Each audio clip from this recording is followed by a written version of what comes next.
Everybody, welcome back to the Hip Horse. Tommy D, Johnny Lowe. We got more Breeders' Cup talk coming at you. Inside Look, we're going to take a look at 3 more horses on our Breeders' Cup Inside Look. Johnny, how you doing, my friend? I'm doing well, so far we've given 7 horses. We've talked about some pedigrees, some different stats. Today we're going to break 3 more down for you. We're going to break down 3 horses that are of different ages. We're going to go in age order today. Today's going to be an age order day. We did the 3-year-olds that ran in the Triple Crown races last video, and the time before that we gave out 3 horses we thought were pretty good and had a nice little shot. These horses today we feel like are pretty quality horses as well. We're going to get to it. Hey, I like it. Hey, also make sure to hit that like, subscribe, ring the bell. More information coming for you. Breeders' Cup right around the corner, everybody. All jacked up. One of my favorite times of the year. Enough small talk, Johnny. Let's get right to it. Who's the first horse we want to get to? So the first horse is going to be another 3-year-old, although he didn't run in any of the jewels in the Triple Crown this year. Happy Saver. Happy Saver is by Super Saver. He never made it to the Breeders' Cup Classic. He's never sired any progeny that have run the Breeders' Cup Classic. So we take a look at his sire, who's Maria's Mon. Maria's Mon did sire 2 Kentucky Derby winners. He didn't sire anybody that ran in the Breeders' Cup Classic, and he didn't run either. So not a whole lot on the top side as far as to go off of historically for what we might have in store for Happy Saver. He is at a Happy Week. Happy Week is by Distorted Humor. Distorted Humor was a broodmare sire of Arrogate. Arrogate was dropped by Bubbler, of course. His femline gets really strong by his 3rd dam. His 3rd dam is Weekend Surprise. Might sound kind of familiar. Weekend Surprise dropped AP Indy and Summer Squall. AP Indy did win the Breeders' Cup Classic, and he's really the legendary Seattle Slew sire. Summer Squall is a pretty predominant sire as well. He's known in a decent amount of pedigrees. Weekend Surprise is the big Secretariat broodmare. Yeah, Happy Saver, as you said, 3-year-old colt here. Trivia question last time. We only had one person put it out there. They said 7.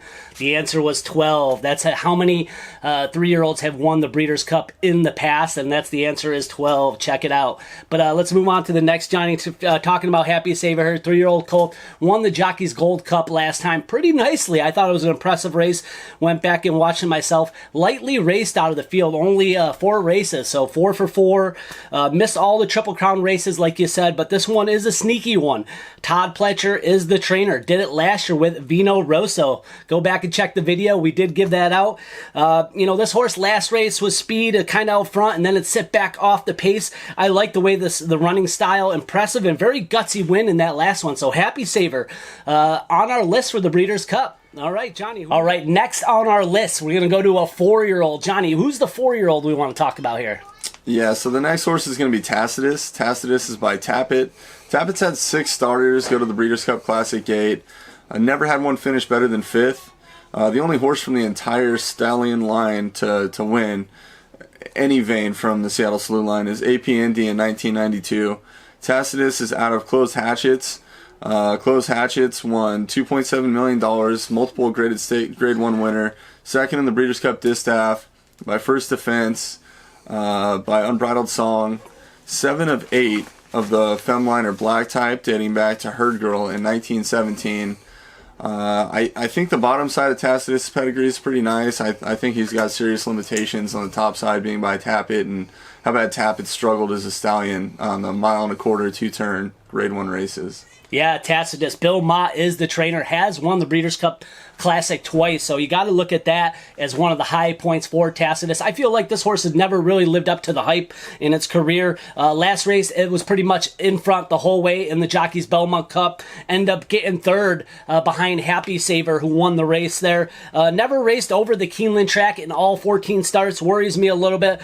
And lost, to 2 3-year-olds last race. That's Mystic Guide and Happy Saver. So, Tacitus is one of those horses that definitely has been pumping out a lot of money, in his career. It's going to be in the mix here. People are still going to put money on, and Bill Mott did win the race twice, so that does have to say something.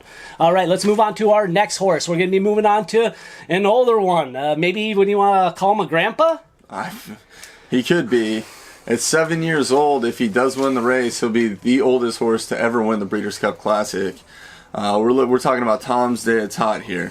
He's by Smart Strike. Smart Strike sired 3 horses that have gone to the gate in the Classic in the last 20 years, one of them being Curlin, who did take the honors.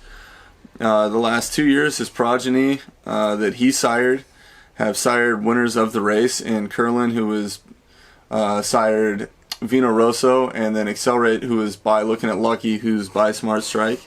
7 of the last 10 have been Mr. Prospect Your Line, which that's the line that Smart Strike is.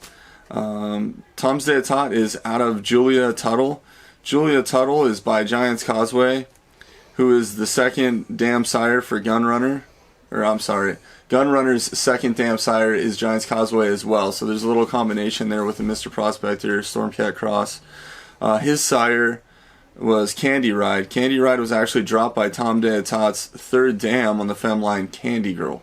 So there's a lot of combinations there with him and Gunrunner, who won the race, and obviously Smart Strike as a sire in the Breeders' Cup Classic has been wreaking havoc the last few years. Yeah, hey, I love the story. A 7-year-old. I love the name of Tom in the mix there. So this 7-year-old, it would be a great story. As you said, I believe a 5-year-old is the oldest to win the Classic in past histories.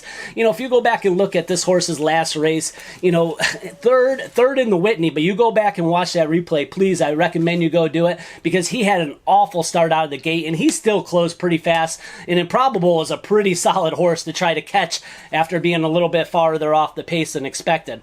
In the Stephen F. Foster, looked really impressive. Oaklawn Mile, you know, 7 starts in 2019, in 3 starts in 2020. Albert Stahl talking about this horse, high hopes, and giving a little time to freshen up instead of putting him in another race, Johnny. Freshen him up, get him ready for the race, and high hopes for Tom's Deatot. And this could be, you know, the big I guess the horse to beat Improbable. If there's one, I think this is the horse. Tom's Deatot is ready to go. I think it will run a great race. Anything else you want to add to that, Johnny? Yeah, the closer we're getting to the Breeders' Cup Classic, the little bit clearer the picture is of the runners. We're going to bring one more video to you pretty soon. I think we have 3 more horses on our list, so we're going to go over 13 horses altogether. Hopefully you guys pick something up out of this. If not, you know, let us know as well. You know, comment and like, subscribe, hit that bell, and stay tuned. You know, we're going to keep bringing more videos. All right, Johnny, we highlighted those 3 horses that are heading towards the Breeders' Cup, and it looks like it's going to be a good one. We're getting real close. Like you said, hit like, subscribe, follow us. Breeders' Cup Classic information, all the Breeders' Cup races. We're going to have lots of information for you. Inside look here on the Hip Horse. Stay tuned, friends. We'll be back at you real soon.